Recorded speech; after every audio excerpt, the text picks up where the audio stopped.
कहानी को पूरा समझने के लिए कहानी के पिछले सभी भागों को ज़रूर देखें। उसका लिंक मैं आप लोगों को डिस्क्रिप्शन बॉक्स में दे दूंगी और साथ में कमेंट बॉक्स में पिन भी कर दूंगी, तो आप वहां से भी जाकर देख सकते हैं।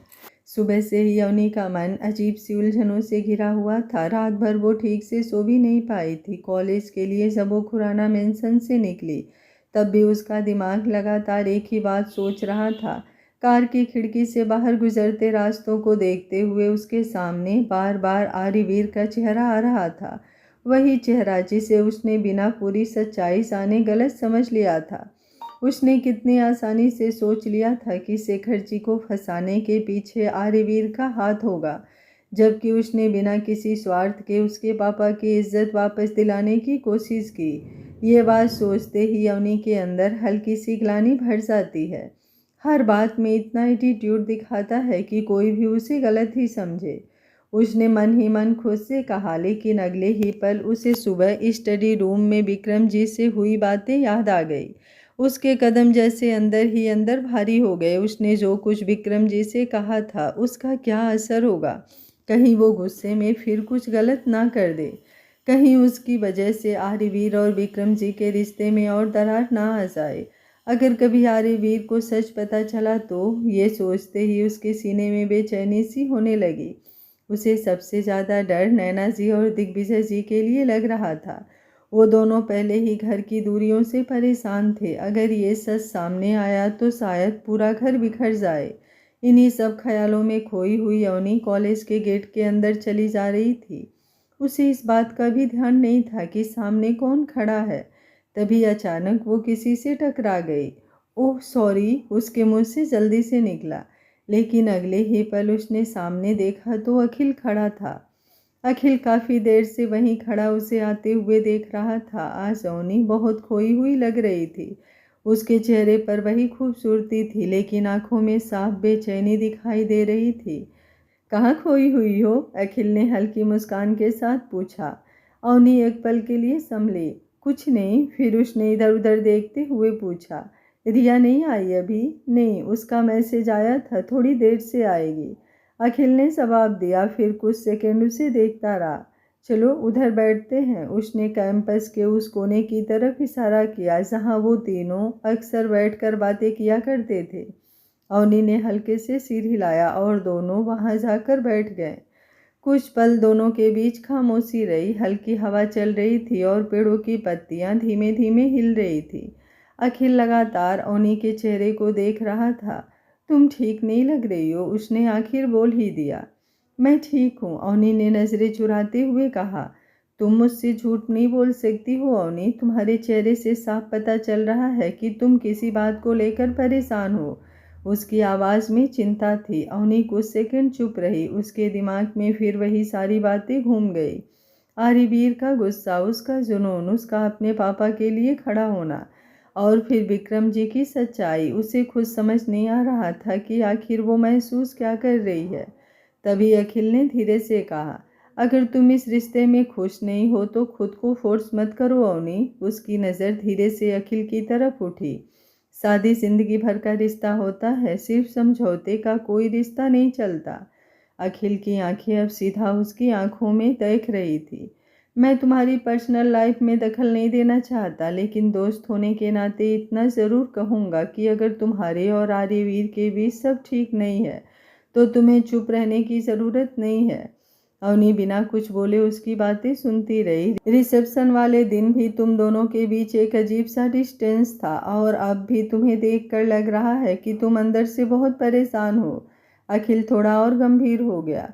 अगर आर्यवीर ने तुम पर किसी तरह का दबाव डाला हो या तुम्हें मजबूर किया हो इस शादी के लिए तो तुम डरना मत, हम उसके खिलाफ पुलिस कंप्लेन भी कर सकते हैं। यह सुनते ही अवनी की आंखें हल्की सी सिकुड़ गई। पहली बार उसे अखिल की बातों में सिर्फ दोस्ती नहीं लगी, उसकी आवाज़ में एक अलग तरह का अधिकार था। जैसे वो सिर्फ फिक्र नहीं कर रहा बल्कि कहीं ना कहीं आर्यवीर के खिलाफ उसके मन में पहले से ही कुछ था। अवनी कुछ कहती उससे पहले ही पीछे से रिया की तेज आवाज़ आई, वाह, यहाँ तो मेरे बिना ही मीटिंग शुरू हो गई है। दोनों ने पीछे देखा तो रिया हाथ में बैग लटकाए हंसते हुए उसकी तरफ आ रही थी। आते ही उसने अवनी के कंधे पर हाथ रख दिया। क्या बात है मैडम, कल कॉलेज नहीं आई? जीजू ने कमरे से बाहर निकलने नहीं दिया क्या? अवनी ने तुरंत उसे घूरा। रिया, लेकिन रिया हंसने लगी। अरे मैं तो बस पूछ रही हूँ। वैसे सच बताऊँ, मेरे जीजू इतने हैंडसम लगते हैं ना कि अगर मैं तेरी जगह होती तो कॉलेज आने का मन ही नहीं करता।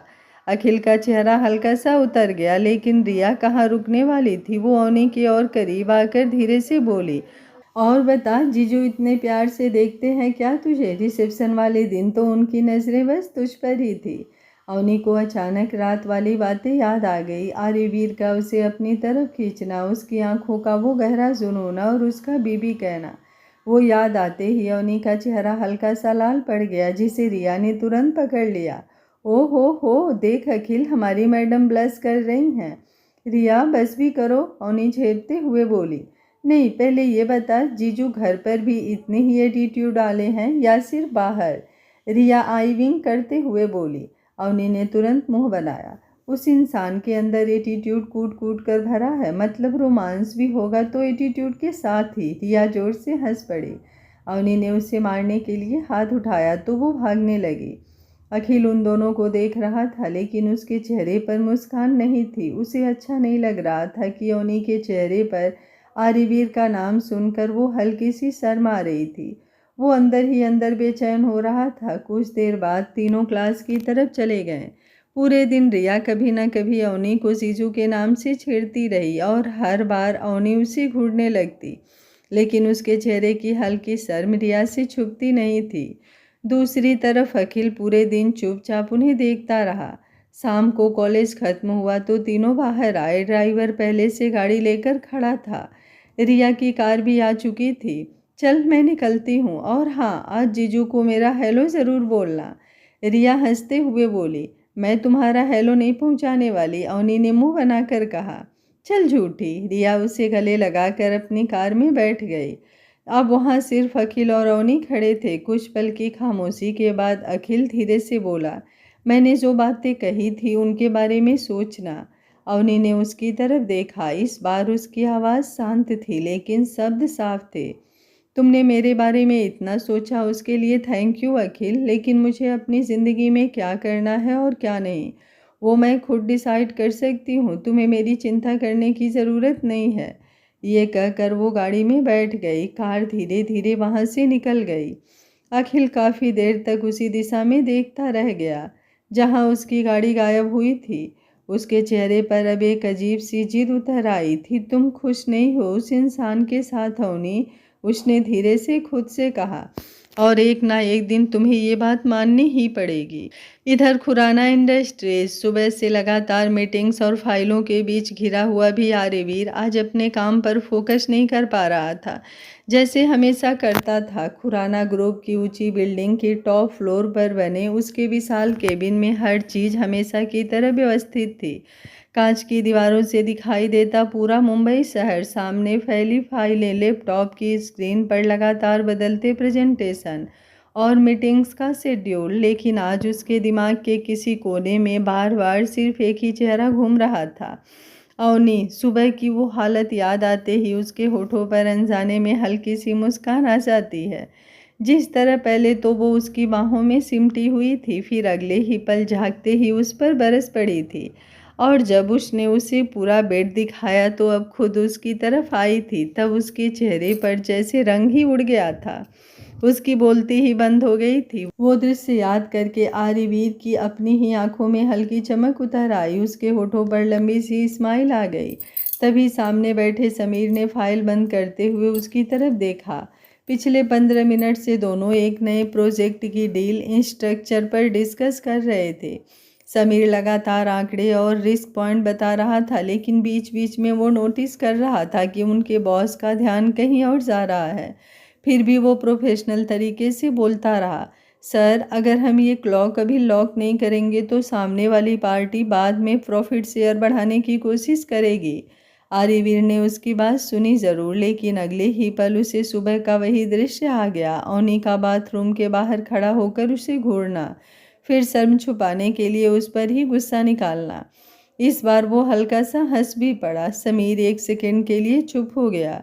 उसने जिंदगी में आर्यवीर को बहुत गुस्से में देखा था, ठंडे दिमाग से करोड़ों की डील क्लोज करते देखा था, लोगों को एक नज़र से चुप कराते हुए देखा था, लेकिन फाइलों के बीच अकेले बैठकर यूं मुस्कुराते हुए पहली बार देख रहा था। तभी आर्यवीर को उसकी नज़रें खुद पर महसूस हुई। उसने तुरंत अपनी स्माइल दबाई और सीधा होकर बैठ गया। क्या हुआ? समीर झट से संभला। नहीं सर, मैं बस प्रोजेक्ट के बारे में, आर्यवीर ने फाइल उसकी तरफ सरकाते हुए कहा। तो उसी पर फोकस करो, मेरे चेहरे को देखकर डील क्रैक नहीं होगी। समीर तुरंत सिर हिलाकर फाइल खोलने लगा, लेकिन मन ही मन सोच रहा था, लगता है भाभी का असर खतरनाक लेवल पर शुरू हो चुका है इनके दिमाग पर। हालांकि चेहरे पर उसने पूरी गंभीरता बनाए रखी। फिर दोनों वापस काम में लग गए। अगले 1 घंटे तक लगातार मीटिंग्स चलती रही, कभी बोर्ड रूम में क्लाइंट्स के साथ डिस्कशन, कभी नए प्रोजेक्ट की फाइलें, कभी विदेशी डीलर्स के साथ वीडियो कॉल। हर जगह आर्यवीर उतना ही सख्त और प्रोफेशनल दिख रहा था जितना हमेशा रहता था।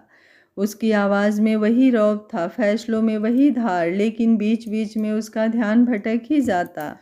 एक मीटिंग के दौरान जब सामने बैठे क्लाइंट ने कहा कि कभी कभी पार्टनर को स्पेस देना ज़रूरी होता है, तो ना जाने क्यों उसके दिमाग में तुरंत अवनी का चेहरा घूम गया। मुझे तुम्हारी बॉडी देखने में कोई इंटरेस्ट नहीं है। उसकी आवाज़ जैसे फिर कानों में घुस गई। मीटिंग खत्म होने के बाद समीर फाइल लेकर उसके पीछे पीछे केबिन तक आया। सर, शाम तक इस प्रोजेक्ट की फाइनल अप्रूवल भेजनी है। आर्यवीर ने सिर हिलाया। समीर कुछ और बोलता, उससे पहले ही आर्यवीर का फ़ोन बज उठा। स्क्रीन पर नाम चमका, रमन। आर्यवीर ने कॉल रिसीव किया। हाँ बोल, उधर से रमन की उत्साहित आवाज़ आई। भाई, शादी होने के बाद तो तू हम लोगों को भूल ही गया है। आर्यवीर बोला, नहीं ऐसी बात नहीं है, बस थोड़ा बिजी। भाई, आज मेरी और नमिता की एंगेजमेंट है, भूल मत जाना। और बिजी होने का बहाना तो बिल्कुल नहीं चलेगा। और हाँ, इस बार अकेले नहीं आना, भाभी को भी लेकर आना है। आर्यवीर के चेहरे पर हल्की मुस्कान आई। ठीक है, हम दोनों आएंगे। पक्का? ठीक है, फिर शाम को मिलते हैं। कॉल कट गया। आर्यवीर कुछ सेकंड फ़ोन की स्क्रीन देखता रहा, फिर बिना सोचे उसके होठों पर एक अलग सी मुस्कान आई। हम दोनों, उसने धीमे से दोहराया। पता नहीं क्यों ये शब्द उसे अच्छा लगा। उसने तुरंत अवनी को कॉल लगा दिया। उधर अवनी कॉलेज से निकल चुकी थी। पूरे दिन की उलझनों के बाद उसका सिर भारी हो रहा था। ड्राइवर गाड़ी चला रहा था और वो खिड़की से बाहर देखते हुए लगातार सोच रही थी, विक्रम जी अब क्या करेंगे? क्या वो सच में बदलने की कोशिश करेंगे? आर्यवीर को कभी सच पता चला तो? तभी उसका फ़ोन बजा। उसने स्क्रीन पर नज़र डाली और अगले ही पल उसकी भौहें सिकुड़ गईं। स्क्रीन पर नाम चमक रहा था, माई लवली हस्बैंड। अवनी ने तुरंत आंखें घुमाई। हे भगवान, इस एटीट्यूड की दुकान को अभी क्या काम पड़ गया है मुझसे? वो बड़बड़ाई। उसने एक गहरी सांस ली और कॉल रिसीव कर लिया, लेकिन कुछ बोली नहीं। उधर आर्यवीर ने फ़ोन कान से लगाए 2-3 सेकंड इंतज़ार किया। जब कोई आवाज़ नहीं आई तो उसने हल्की भौहें चढ़ाई। हेलो, बोल क्यों नहीं रही हो? अवनी तुरंत बोली, फ़ोन आपने किया है ना? आर्यवीर कुर्सी पर पीछे टिक गया। उसके चेहरे पर बड़ी सी स्माइल फैल गई। तो जो बोलना है बोलिए। फ़ोन आपने किया है, मैंने नहीं कि मैं बोलूं? आर्यवीर ने आंखें बंद कर ली कस की। सच में दुनिया की कोई ताकत इस लड़की की अकड़ कम नहीं कर सकती। हर बात में जिद, हर बात में अकड़, लेकिन ना जाने क्यों अब उसे यही सब अच्छा लगने लगा था। वो हल्के से मुस्कुराया। कहाँ हो? कॉलेज से निकली हूँ। घर पहुँच गई? नहीं, अभी नहीं। उसने बाहर देखा। अंधेरी मार्केट के पास पहुँचने वाली हूँ। आर्यवीर तुरंत सीधा होकर बैठ गया। वहीं रुको, मैं आ रहा हूँ। अवनी तुरंत चिढ़ गई। लेकिन मुझे आपके साथ कहीं नहीं जाना, मैं घर जा रही हूँ। आर्यवीर ने हल्की सख्ती से कहा। बीबी, तुमने मेरी बात एक बार में ना मानने की कसम खा रखी है क्या? अवनी कुछ बोलती उससे पहले ही उसने आगे कहा, जितना कहा है उतना करो। और बिना उसकी बात सुने कॉल कट कर दिया। अवनी ने फ़ोन को घूरा। खुद को पता नहीं क्या समझते हैं, हर बात में आर्डर। वो गुस्से से बड़बड़ाई, मैं नहीं रुकने वाली, मुझे क्या पड़ी है इनके साथ कहीं जाने की। तभी ड्राइवर का फ़ोन बजा। उसने तुरंत गाड़ी साइड में लगाकर रोक दी। अवनी ने भौहें सिकोड़ कर उसकी तरफ देखा। अंकल गाड़ी क्यों रोक दी? ड्राइवर थोड़ा सा कुचाया। वो सर का कॉल था, उन्होंने बोला है जहाँ है वहीं रुक जाओ, वो आ रहे हैं आपको लेने। अवनी की आंखें फैल गई। क्या मतलब? मुझे उनके साथ कहीं नहीं जाना, आप गाड़ी चलाइए, मुझे घर जाना है। ड्राइवर ने असहाय होकर कहा, सॉरी मैडम, सर का ऑर्डर है, मैं नहीं टाल सकता। अवनी ने तुरंत दरवाज़ा खोलने की कोशिश की लेकिन लॉक लगा हुआ था। उसने झुझलाकर कहा, अंकल लॉक खोलिए ना। ड्राइवर बेचारा घबरा गया। मैडम प्लीज़ मुझे नौकरी से निकलवा दीजिएगा क्या? मैं कह रही हूँ ना, दरवाज़ा खोलिए। सॉरी मैडम, सर ने मना किया है। अवनी गुस्से से सीट पर वापस बैठ गई। कमाल है ये आदमी, मुझे इंसान समझता भी है या नहीं। वो लगातार फ़ोन को घूर रही थी, कभी खिड़की से बाहर देखती, कभी ड्राइवर को। उसके चेहरे पर साफ गुस्सा था लेकिन दिल के किसी कोने में एक अजीब सी बेचैनी भी थी। आखिर उसे अचानक बुलाया क्यों है? और सबसे बड़ी बात, वो खुद आने वाला है। दूसरी तरफ आर्यवीर पहले ही अपनी कार लेकर ऑफिस से निकल चुका था। उसके चेहरे पर हल्की सख्ती थी लेकिन आंखों में अजीब सी चमक थी। उसे पता था अभी उसकी बीवी गाड़ी में बैठी जरूर गुस्से से लाल पीली हो रही होगी, और यही सोचकर उसके होठों पर फिर वही लंबी सी मुस्कान आ गई। सड़क के किनारे खड़ी गाड़ी के अंदर बैठी अवनी लगातार गुस्से में अपना फ़ोन घुमा रही थी। कभी वो खिड़की से बाहर देखती, कभी ड्राइवर को घूरती और कभी अपने मन में आर्यवीर को कोसने लगती। खुद को पता नहीं क्या समझते हैं, बस आर्डर झाड़ते रहेंगे, जैसे पूरी दुनिया इन्हीं के इशारों पर चलती हो। वो बड़बड़ाई ही थी कि तभी सामने एक ब्लैक कलर की लंबी लग्जरी कार आकर रुकी। अवनी ने भी अनजाने से बाहर देखा और अगले ही पल उसका दिल एक पल के लिए जैसे रुक गया। कार का दरवाज़ा खुला और आर्यवीर बाहर आया। ब्लैक शर्ट की फोल्डेड स्लीव्स, हाथ में कार की चाबी, चेहरे पर वही रौब, वही अकड़, और आंखों में हमेशा की तरह ठंडी सी गहराई। ऑफिस से सीधे आया था शायद, क्योंकि उसकी शर्ट की ऊपर की 2 बटन खुली थी और माथे पर हल्की बिखरी लटें उसे और भी खतरनाक बना रही थी। आसपास से गुजरती 2-3 लड़कियों की नज़रें अनायास ही उसकी तरफ घूम गई, लेकिन आर्यवीर की नज़र सीधा अपनी बीबी की गाड़ी पर थी। वो धीरे धीरे कदम बढ़ाता हुआ गाड़ी के पास आया। अवनी पहले से ही उसे घूर रही थी। आर्यवीर ने बिना कुछ बोले गाड़ी का दरवाज़ा खोला और उसकी तरफ हाथ बढ़ा दिया। चलो। अवनी वहीं बैठी रही। मैं कहीं नहीं जा रही। आर्यवीर ने एक सेकंड उसकी आंखों में देखा, फिर बिना बहस किए उसका हाथ पकड़ लिया। वो उसे हल्के से अपनी तरफ खींचते हुए बाहर ले आया। ड्राइवर बेचारा चुपचाप सामने देखने लगा, जैसे उसे कुछ दिख ही नहीं रहा हो। अवनी लगातार उससे अपना हाथ छुड़ाने की कोशिश कर रही थी। छोड़ो मेरा हाथ, लोग देख रहे हैं। देखने दो, उसने बिल्कुल शांत आवाज में कहा, और उसे अपने कार की फ्रंट सीट पर बैठा दिया। फिर खुद ड्राइविंग सीट पर आकर बैठ गया। गाड़ी आगे बढ़ गई लेकिन पूरे रास्ते अवनी की नज़रें गुस्से से उसी पर टिकी रही। वो लगातार उसे घूर रही थी और आर्यवीर बिना उसकी तरफ देखे आराम से ड्राइव करता जा रहा था, जैसे उसे कुछ फर्क ही नहीं पड़ रहा। आखिर कुछ मिनट बाद अवनी के सब्र का बांध टूट गया। तुम समझते क्या हो खुद को? आर्यवीर ने हल्की भौहें उठाई लेकिन नजरें सड़क पर ही रखी। जबरदस्ती मुझे गाड़ी में बिठाकर जहाँ चाहो वहाँ ले जाओगे? जब मुझे नहीं आना था तुम्हारे साथ तो क्यों लेकर आए मुझे? आर्यवीर शांत रहा। अवनी और चिढ़ गई। और हम जा कहाँ रहे हैं? कुछ बोलोगे भी? इस बार आर्यवीर ने हल्का सा सिर घुमाकर उसकी तरफ देखा। अवनी उसे घूरते हुए देख रही थी। पहले तुम्हारे किस सवाल का जवाब दूँ बीबी? हाँ हाँ, पहले तुमने मुझसे पूछा मैं समझता क्या हूँ खुद को। वो थोड़ा उसकी तरफ झुका। My beautiful wife. उसकी भारी आवाज़ सीधे अवनी के दिल पर लगी। I am your hot husband. जैसे ही ये शब्द उसके कानों में पड़े, अवनी की सांसें एक पल को अटक गई। दिल की धड़कनें अचानक तेज हो गई। पूरे शरीर में जैसे हल्की सी सिहरन दौड़ गई। उसे खुद महसूस हुआ कि उसके हाथों पर गुस्बुम्स आ गए हैं, पर वो उसकी तरफ देखती ही रह गई। आर्यवीर ने फिर सड़क की तरफ देखते हुए कहा, और दूसरे सवाल का जवाब ये है। उसके चेहरे पर धीमी मुस्कान फैल गई। मैं आज अपनी ब्यूटीफुल वाइफ को ब्यूटीफुल ड्रेसेज की शॉपिंग कराने लेकर जा रहा हूँ।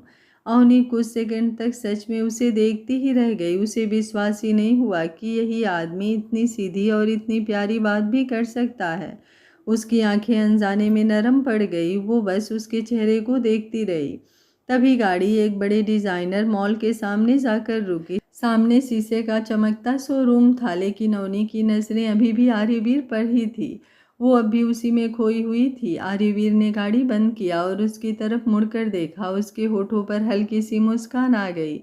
फिर उसके सामने चुटकी बजाई। बीबी, अवनी झटके से वर्तमान में आई। मानता हूँ तुम्हारा हस्बैंड बहुत हैंडसम एंड हॉट है, लेकिन इसका मतलब ये नहीं कि तुम गाड़ी में बैठे बैठे ऐसी घूरो। कोई देखेगा तो क्या सोचेगा बीबी? अवनी तुरंत नजरें इधर उधर चुराने लगी। कुछ लोगों को बहुत गलत फहमियाँ होती हैं, वो जल्दी से बोली, जिसका कोई इलाज भी नहीं होता। ये बोलते हुए उसने सीट बेल्ट खोलने की कोशिश की, लेकिन बेल्ट उलझ गई थी। वो बार बार उसे खींच रही थी, लेकिन वो खुल ही नहीं रहा था। उफ, वो झुंझला गई। आर्यवीर उसकी तरफ देखते हुए मुस्कुराया। रुको बीबी, मैं देखता हूँ। उससे पहले कि अवनी कुछ कहती, वो उसकी तरफ झुक गया। अगले ही पल उसका चेहरा अवनी की गर्दन के बेहद करीब था। उसकी गर्म सांसें सीधे उसकी त्वचा को छू रही थी। अवनी का पूरा शरीर जैसे एकदम से सिहर उठा। उसकी उंगलियां सीट को कसकर पकड़ गई। आर्यवीर बहुत आराम से सीट बेल्ट खोलने की कोशिश कर रहा था, लेकिन उसकी आधी नज़र अवनी के चेहरे पर थी। उसकी तेज होती सांसें, उसकी झुकी हुई पलकें और उसके गालों पर फैलती हल्की गुलाबी रंगत देखकर आर्यवीर के चेहरे पर गहरी मुस्कुराहट आ गई। आखिर सीट बेल्ट खुल गई। वो धीरे से पीछे हटने लगा, लेकिन तभी उसके कानों में अवनी की बेकाबू धड़कनों की आवाज़ जैसे साफ सुनाई दे रही थी। उसके होठों पर शरारती स्माइल फैल गई। वो फिर थोड़ा उसकी तरफ झुका और अपना हाथ उसके दिल के पास रखते हुए धीमे से बोला, बीबी। अवनी ने झटके से उसकी तरफ देखा। तुम तो बोलती हो ना कि तुम्हें मेरे करीब आने से फर्क नहीं पड़ता। उसकी आंखें उसकी आंखों में उलझी थी। उसकी आंखें उसकी आंखों में जमी थी। फिर तुम्हारा दिल इतनी जोर से क्यों धड़क रहा है? अवनी की सांसें और तेज हो गई। तुम्हारी धड़कनें इतनी बेकाबू क्यों हो रही है? उसके चेहरे पर बड़ी गहरी खतरनाक स्माइल थी। अवनी ने तुरंत उसे धक्का दिया, दूर हटो, और जल्दी से गाड़ी का दरवाज़ा खोलकर बाहर निकल गई। बाहर आते ही उसने गहरी सांस ली, जैसे सच में उसका दम घुट रहा हो। ये क्या हो रहा है मुझे? वो खुद से बुदबुदाई।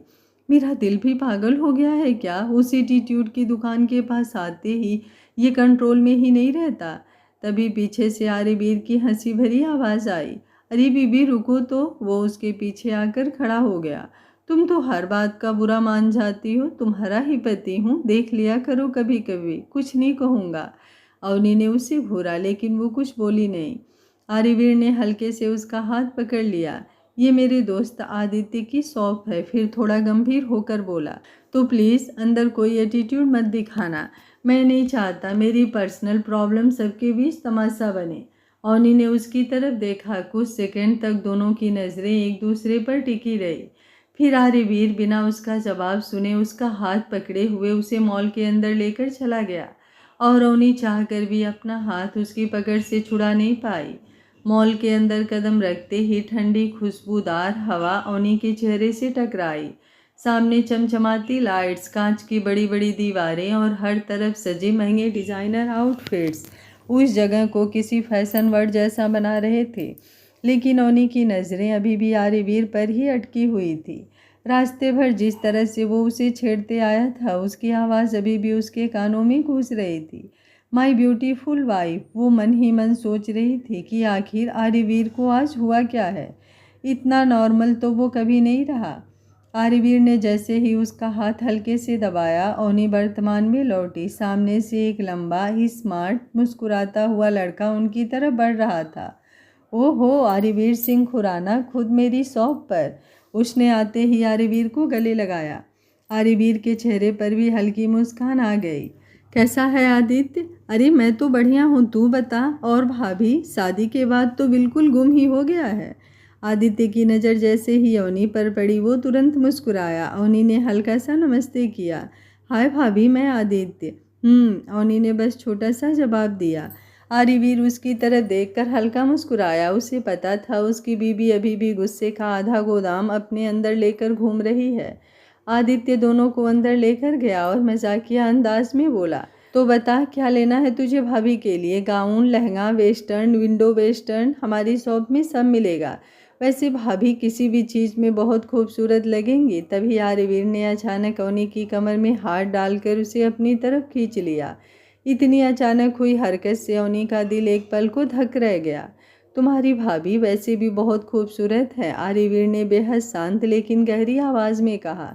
इन्हें खूबसूरत दिखने के लिए कपड़ों की ज़रूरत नहीं है, कपड़े इनके ऊपर खूबसूरत लगेंगे इसलिए पहनना है। अवनी की सांस जैसे एक पल को अटक गई। आदित्य भी मुस्कुरा उठा। वाह भाई, शादी ने तो तुझे पूरा आशिक बना दिया।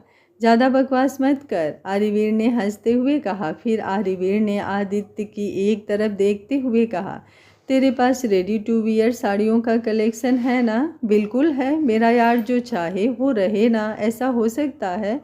फिर स्टाफ की तरफ मुड़ा। रेडी टू वियर साड़ियों का बेस्ट कलेक्शन दिखाइए। यस सर, तुरंत एक लड़की उन्हें साड़ी सेक्शन की तरफ ले गई। वहाँ अलग अलग रंगों की साड़ियाँ इतनी खूबसूरती से सजी थी कि एक पल को अवनी खुद भी उन्हें देखकर खो गई। Pink, purple, wine, silver, peach, हर रंग जैसे अपनी अलग कहानी कह रहे थे। स्टाफ एक एक करके साड़ी निकाल कर दिखा रही थी। हर बार अवनी उसे देख लेती, लेकिन उससे पहले ही आर्यवीर कोई ना कोई कमी निकाल देता। नहीं, ये कलर डल है, इसका वर्क अच्छा नहीं है, ये डिज़ाइन बहुत कॉमन लग रहा है। और जाने कितनी ही साड़ियाँ अवनी ने ट्राई भी कर ली, लेकिन आर्यवीर को कुछ पसंद ही नहीं आ रहा था। आखिरकार अवनी झुझला गई।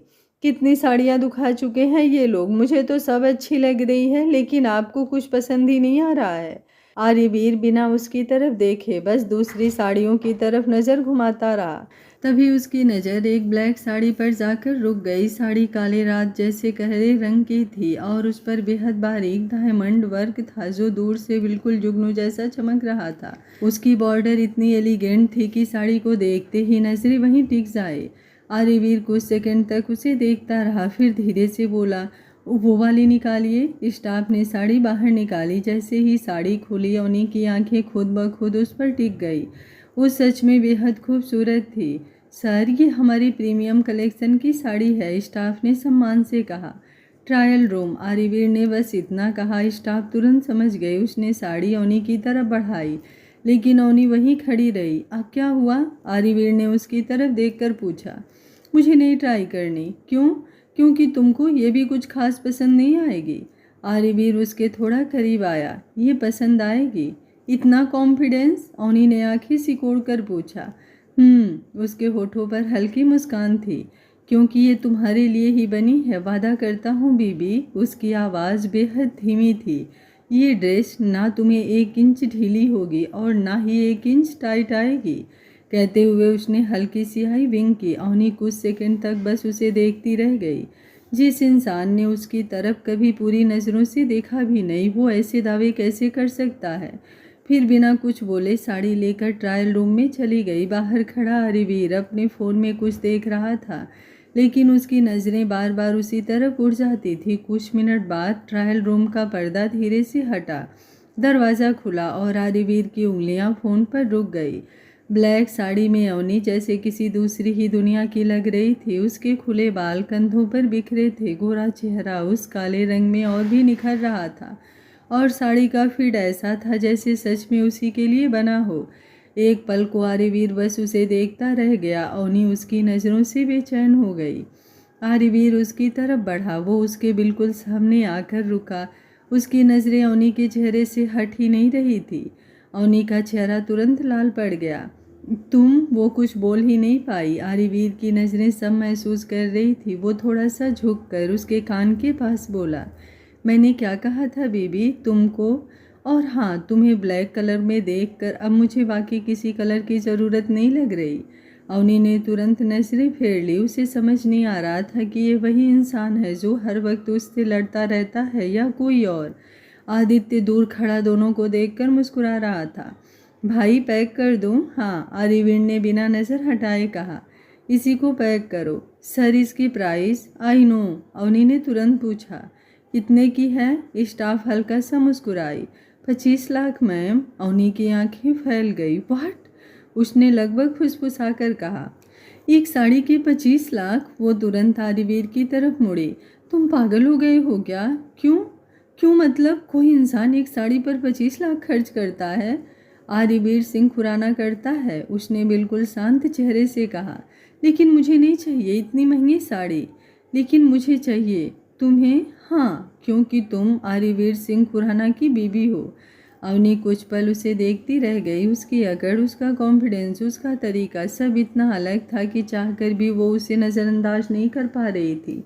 आखिर साड़ी पैक हुई और दोनों वापस बाहर निकल आए। रास्ते भर अवनी चुप थी। वो बार बार बैग में रखी उस साड़ी के बारे में सोच रही थी और उससे ज़्यादा आरिवीर की बातों के बारे में। शाम तक जब दोनों घर पहुंचे तो आसमान हल्का अंधेरा हो चुका था। जैसे ही अंदर कदम रखा, नैना जी ड्राइंग रूम में बैठी थी। आ गए तुम दोनों? उन्होंने मुस्कुराकर पूछा। हाँ मॉम, आरिवीर ने सहज स्वर में कहा। आज हमारा डिनर मत बनवाइएगा मॉम। क्यों? रमन और नमिता की आज सगाई है, हमें वहीं जाना है। पीछे खड़ी अवनी अचानक ठिठक गई। अब उसे समझ आया कि आरिवीर उसे इतनी अचानक शॉपिंग पर क्यों ले गया था।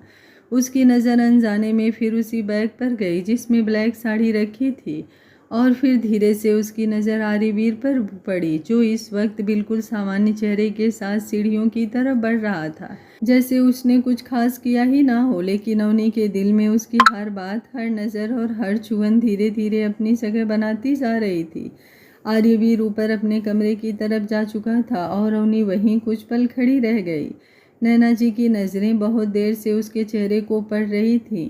माँ अक्सर बिना बोले भी बच्चों के मन का हाल समझ जाती है। उन्होंने धीरे से उठकर अवनी के करीब कदम बढ़ाए और उसके चेहरे को गौर से देखते हुए बेहद नरम आवाज़ में पूछा, क्या बात है बेटा, बहुत खोई खोई लग रही हो।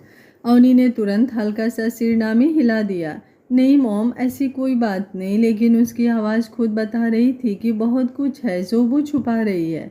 नैना जी ने बिना कुछ कहे बस अपना हाथ उसके सिर पर फेर दिया। वही अपनापन, वही माँ वाला स्पर्श, और बस अगले ही पल अवनी खुद को रोक नहीं पाई। वो धीरे से आगे बढ़ी और पिघल कर नैना जी के गले लग गई। नैना जी ने भी बिना देर किए उसे अपनी बाहों में समेट लिया। क्या हुआ बच्चा? उन्होंने प्यार से पूछा। अवनी ने आंखें बंद कर ली। उसे खुद समझ नहीं आ रहा था कि आखिर उसे हो क्या रहा है। सुबह तक जिस इंसान पर उसे गुस्सा आता था, शाम तक उसी की बातें उसके दिल को ऐसे बेचैन क्यों कर रही थी। कुछ नहीं मॉम, उसने धीरे से कहा, बस थोड़ा थक गई हूँ। नैना जी हल्का सा मुस्कुराई। तो थोड़ा रेस्ट कर लो, फिर तैयार होकर मेरे अकड़ू बेटे के साथ पार्टी में भी तो जाना है। उनके होठों पर शरारती मुस्कुराहट थी। अवनी के चेहरे पर भी हल्की सी मुस्कान आ गई। सच में मॉम, आपका बेटा बहुत ज़्यादा अकड़ू है। हाँ, लेकिन दिल का बुरा नहीं है। नैना जी उसके गाल पर हाथ रखते हुए बोली। और मैं चाहती हूँ तुम दोनों थोड़ा वक्त साथ बिताओ, एक दूसरे को समझो, एक दूसरे को अकड़ भी दिखाओ। रिश्ते धीरे धीरे बनते हैं बेटा, एक दिन में नहीं। अवनी कुछ सेकंड तक चुप रही, फिर अचानक उसे कुछ याद आया। उसने हाथ में पकड़ा बैग नैना जी की तरफ बढ़ा दिया। मॉम, ये ड्रेस? नैना जी ने बैग की तरफ देखा। नहीं, अभी नहीं, जब मेरी बेटी इस ड्रेस को पहनेगी ना, मैं तभी देखूंगी। मैं भी देखना चाहती हूँ कि मेरे बेटे की पसंद ज़्यादा खूबसूरत है कि मेरी बहू। और अपनी बहू की नज़र भी उतारूंगी, क्योंकि मैं जानती हूँ मेरे बेटे की पसंद कोई ऐसी वैसी नहीं हो सकती। आखिर आरिवीर सिंह खुराना की पसंद है। अवनी की पलकों ने हल्का सा झुककर उसकी मुस्कान छुपाने की कोशिश की। ना चाहते हुए भी आरिवीर का चेहरा उसके सामने घूम गया। शॉप में खड़े होकर उसे देखना, कपड़े इनके ऊपर खूबसूरत लगेंगे कहना, उसका दिल फिर अजीब तरीके से धड़क उठा। वो तुरंत नजरें चुरा कर सीढ़ियों की तरफ बढ़ गई। जाते जाते धीरे धीरे खुद से बड़बड़ाने लगी। हाँ बिल्कुल, आपकी बेटी की पसंद यूनिक ही होगी। हजारों साड़ियों में से ऐसी साड़ी ढूंढी है जैसे ड्रेस लेने नहीं गए थे, ताजमहल की नीलामी करने गए थे। फिर खुद ही मुंह बनाकर बोली, एक ड्रेस पसंद करने में जितना टाइम लगाया, उसमें तो कोई इंसान पूरी फिल्म बना दे। उसके चेहरे पर अनजानी सी मुस्कान बनी हुई थी। वो खुद नहीं समझ पा रही थी कि आखिर इतना बड़बड़ाने के बाद भी उसके दिल के किसी कोने में हल्की सी खुशी क्यों है। रात के ठीक 8 बज रहे थे। पूरा खुराना मेंशन में हल्की सुनहरी रोशनी फैली हुई थी। नीचे हाल में दिग्विजय जी सोफे पर बैठे थे और उनके सामने आर्यवीर आराम से बैठा। उससे बिजनेस और कुछ पुराने प्रोजेक्ट्स के बारे में बात कर रहा था। लेकिन सच तो ये था कि उसका आधा ध्यान भी वहाँ नहीं था। उसने आज ब्लैक टैक्सीडो पहना हुआ था, सफ़ेद शर्ट के ऊपर प्रिंटेड ब्लैक ब्लेजर, हाथ में महंगी घड़ी, बाल बिल्कुल सेट और उसके चेहरे पर वही रॉयल एटीट्यूड जो बिना कुछ बोले ही लोगों को उसकी मौजूदगी का एहसास करा देता था। कोई भी लड़की उसे एक बार देखे तो दोबारा नज़र हटाना मुश्किल हो जाए। लेकिन इस वक्त उसकी अपनी धड़कनों को नहीं पता था कि अगले कुछ सेकंड में उनका हाल क्या होने वाला है। तभी ऊपर से पायल की बेहद हल्की सी आवाज़ आई। हरिवीर की नज़र अनजाने में सीढ़ियों की तरफ उठ गई और फिर वहीं ठहर गई। सीढ़ियों से धीरे धीरे उतरती अवनी को देखकर जैसे कुछ पल के लिए उसके आसपास की सारी आवाज़ें खत्म हो गई। ब्लैक साड़ी में वो इतनी खूबसूरत लग रही थी कि सच में नज़र हटाना मुश्किल था। साड़ी का ब्लैक रंग उसकी गोरी त्वचा पर और भी ज़्यादा निखर रहा था। साड़ी पर जड़े सिल्वर स्टोन हल्की रोशनी में चमक रहे थे, जैसे रात के आसमान में तारे चमकते हों। उसके बाल हल्के वेव होकर एक तरफ खुले हुए थे, आंखों में गहरा काजल, माथे पर छोटी सी लाल बिंदी, मांग में सिंदूर और गले में छोटा सा मंगलसूत्र। उसका पूरा रूप किसी शोर से नहीं बल्कि सादगी से दिल पर असर कर रहा था। ना ज़रूरत से ज़्यादा मेकअप, ना दिखावा, फिर भी इतनी खूबसूरत कि आरिवीर की सांसें तक कुछ सेकंड के लिए रुक गई। वो बस उसे देखता रह गया। उसके दिल की धड़कनें अचानक इतनी तेज हो गई जैसे सीने के अंदर कोई तूफान उठ गया हो। उसे सच में महसूस हुआ कि उसका दिल बेकाबू हो रहा है। अनजाने में उसका हाथ अपने सीने पर चला गया। उसने हल्के से अपने दिल को रफ किया, जैसे उसे शांत करने की कोशिश कर रहा हो। लेकिन उसकी नज़रें अब भी अवनी पर टिकी थी। कोई इतना खूबसूरत भी कैसे हो सकता है, उसके मन में आया। अवनी धीरे धीरे सीढ़ियाँ उतर रही थी और उसकी नज़र भी एक पल को आरिवीर पर जाकर ठहर गई। ब्लैक टैक्सीडो में आज वो हमेशा से भी ज़्यादा हैंडसम लग रहा था। उसकी शार्प जॉ लाइन, गहरी आंखें और उसे देखते वक्त चेहरे पर आया हल्का सा खोया हुआ भाव। अवनी का दिल भी अजीब तरह से धड़क उठा। कुछ पल के लिए वो खुद भी उसी में खो गई।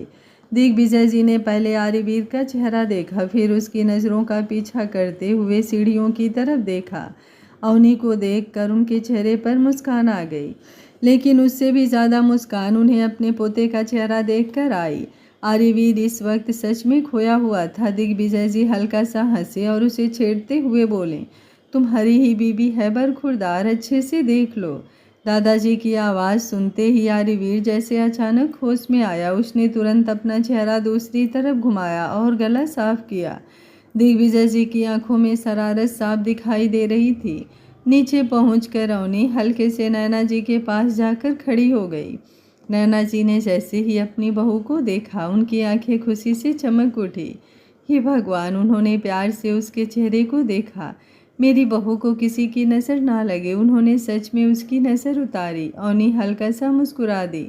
तभी आरिवीर धीरे से उसके पास आकर खड़ा हो गया। कुछ सेकंड तक दोनों के बीच खामोशी रही, लेकिन दोनों की धड़कनें जैसे एक दूसरे की मौजूदगी महसूस कर रही थीं। चलें? आरिवीर ने धीमे स्वर में पूछा। अवनी ने बस हल्का सा सिर हिला दिया। दोनों बाहर निकल गए। उनके जाते ही दिग्विजय जी ने नैना जी की तरफ देखा और मुस्कुराकर बोले, बहू, देखा तुमने अपने बेटे को? नैना जी हल्का सा हंसती। जी पापा, और मैं बहुत बहुत बहुत खुश हूँ पापा। दोनों के दिल में धीरे धीरे एक दूसरे के लिए एहसास आने लगे हैं। दिग्विजय जी ने संतोष भरी सांस ली। मैं भी बहुत खुश हूँ बेटा। बस महादेव इन दोनों को हमेशा खुश रखें और एक दूसरे का प्यार, एक दूसरे का एहसास समझने की शक्ति दें। आज का पार्ट आप लोगों को कैसा लगा, कमेंट बॉक्स में अपनी राय ज़रूर दीजिएगा।